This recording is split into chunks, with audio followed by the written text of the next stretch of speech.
Well, it looks like our Orcus problem has kind of calmed down a little bit. You guys especially and crap out of that subscribe button so you guys don't miss out on more Oz content. Now, this is what I was kind of expecting out of the OCG to be wrapping up here. Malice should be at the top of the food chain, which we saw, we had Blue Eyes and Orcus formerly out here.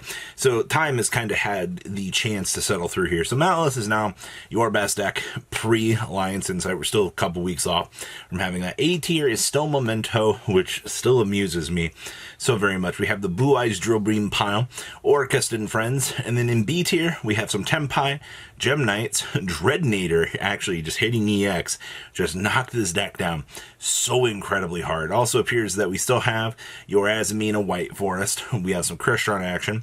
C tier, we have Dragon Maid's Chimera, and of course, Flamberge Turbo. And then D tier, we have some Voiceless, Labyrinth, the Primite Fiendsmith deck, which I still love seeing that. We also have Abyss and Friends, thank you, Water. We have Punk, and we have some Drak action, too. Let's pass on over to deck list. Starting things off here, we have our Malice special, and you do see that we are playing the new 4-Mud monster in here. I'm actually surprised to see this build is playing the Phantasme in here as well, considering the fact that, for what this deck kind of had going for it on the base level, it had a little bit to be desired, at least in my personal opinion. Of course, we are doing the Kotok Extender and the Dot Scraper in here. OCG loves getting both of those in here. And of course, unfortunately, Allure of Darkness getting cut back to a nice little one of. Ugh, so bad. Next up here, we have Memento. The OCG is clutching onto this deck, man. I don't know what it is, but the OCG just seems to love us. I see for this build, we are not doing any of the Goblin Quick Play. We're only playing one of the Goblin in the main deck. That's actually insane. Still getting to make Apollousa has to be the difference to make this deck good, considering the fact that, you're kind of leaping through all of the iterations that this deck kind of has going for it. And Apollousa is the main key difference. Okay, sure. All right, we have Blue Eyes. I see this build's meaning a Lancia now. We are bumped up to the 2 Blue Eyes at this point, which is kind of very unfortunate, but we don't have much of a choice. I do see that we are going to the Skill Drain in the main deck. Makes sense, honestly. Just Blue Eyes Warfare out here with 3,000 attack point monsters, and you're using that to control your opponent. Yeah, actually makes sense. Also, you're playing a Relinquished Anima down here as well. Wow, the times have changed. Alright, our Orcust pile out here. Now, in terms of your Orcust innovations, I can't really tell you that there's too crazy many things happening. You're using the Fiendsmith package in here, kind of be that very strong backing that I think most people are looking for. And of course, I see we are playing the Scythe package down there as well. Yeah, let's call it what it is. You already know that there's going to be some form of, brokenness that's going to happen with this, just because that's what the meta is looking like it's doing. So, hey, congratulations, Orcus, still good. Next up here, we have Tempai. Triple Sing and Kaiman is an amazing enabler out here, just for what you need to do in order to kind of smash through the opponent's fields and go on the OTK lines. Of course, Triple Dominus Impulse, yeah, that was pretty much always going to be a given with this deck. I also see that they're being forced to play the triple System Down out here, which, you activate System Down, you're probably winning the game against Orcust. Just the fact that you've been forced to do that is amazing. Hi, Gem Knights. Now, this has actually been pretty interesting because the Gem Knights are starting to realize, hey, we can tend to take a step away from the BS that was the Block Dragon build, and we can actually try some other things, and that's what you're seeing kind of develop out here with this. Obviously, you do see the Fiendsmith package in here as well. Apollousa being another fantastic difference here, and I cannot believe to say this, but hey, look, Scythe.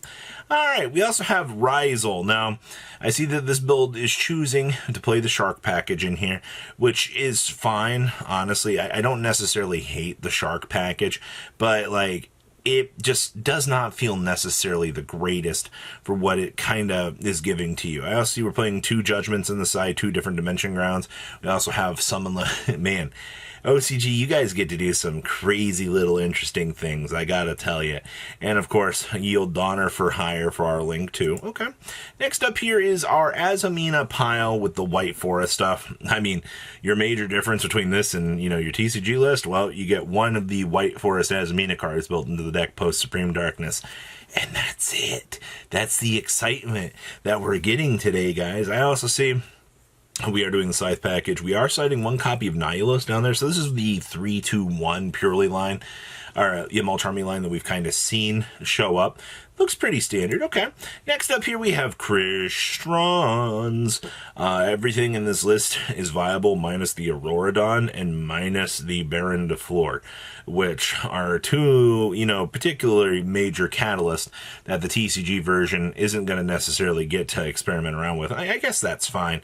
I see that we are doing the Clockwork Knight in here. I actually am kind of curious to see, that's just to kind of make stepping into some of the other stuff a little bit more consistent. Okay, what else we got? Ooh, Dragon Maids. So this is, all the Dragon Maid lists in Japan have adapted towards Triple Sing and Kaiman. You want to guess why? It's almost like being able to beam out Kitchen Dragon Maid and have Kitchen, just kind of act as a starter for you to get things going is exactly what this deck needed. Now, obviously, TCG is going to struggle a little bit on this front. I also do see, I love this side deck down here, man. The fact that you're boarding in 1-1-1-1-1 line of Tenpai cards, and then you're bringing in the OTK line as well. Oh boy. All right, we also have some Chimera, some good stuff. I see we are doing the adjusted little gold line in here. Your purpose for playing this line is so that you can cheese out the Fiendsmith combo and just kind of roll with it. So many of these lists, while they do look very, very similar in the way that they are, it's the cute little lines like that that definitely are going to keep people's interest in this game. Okay, ooh, I see we're doing the Gamma and the Driver here for this list. We are doing a little bit more of the White Forest stuff. Must be nice to still have OSS, but that's okay. Breaking that gap, taking away Apollo. So those are the things that make our format much different than the OCG. I see Heavy Storm is still running around down here as well. Nothing really too crazy with that. Triple Deception. Yeah, this is what the list has kind of been forced to evolve into. TCG is not going to get to experiment around with this, but interesting. We also have your Voiceless Voice package. We are doing 2 Saravis in here. I see we are doing Maximus. The Nadir Servant package, I think, is the main reason why this deck is getting the chance to kind of stick around. Getting the Nadir to resolve is just kind of free real estate, and I didn't realize how stupidly broken that you were getting into that department of consistency, but it's really, really good for this deck. So, cool stuff. Next up here we have Labyrinth. I see, first of all, two Last Warrior from Another Planet down there in the extra deck. That's kind of cute for the Waking the Dragons. I also see that we have the triple compulsory evacuation device in here as well. Is it, I guess, 1-for-1 bounces back here are just going to be helping you, control the opponent and not have to deal with kind of the stupidness. I also see that we are playing the Big Blue Eyes Synchro in here as well. Sure, man. All right, next up is the Fiendsmith Primite deck. I see that we've gone to 2 White Dowstons now. Now remember, this build does get to do the Rex Tremende shenanigans, which is actually pretty cool.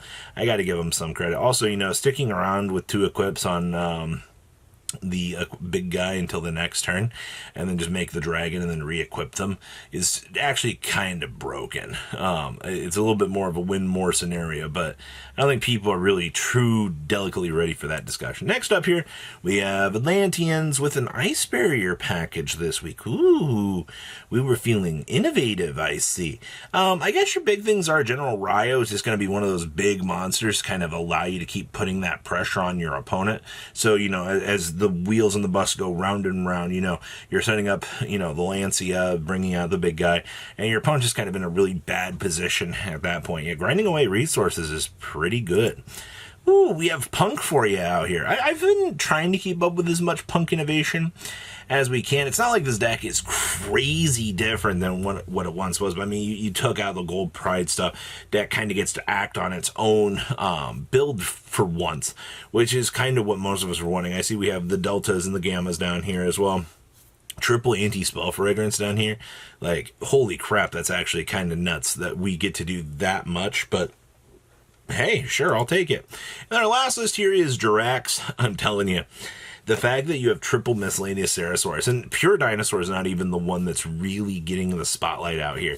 It's this build, all right? The fact that, you know, Jiracs are a relevant deck, even though they're like not exactly the highest tier. I'm so happy to actually see this deck doing its thing. So, not a lot of craziness this week, but I like what we're seeing. So please, leave a comment down below, tell me what you guys think, and I'll see your beautiful faces back here in a day, guys. Patrons, thank you.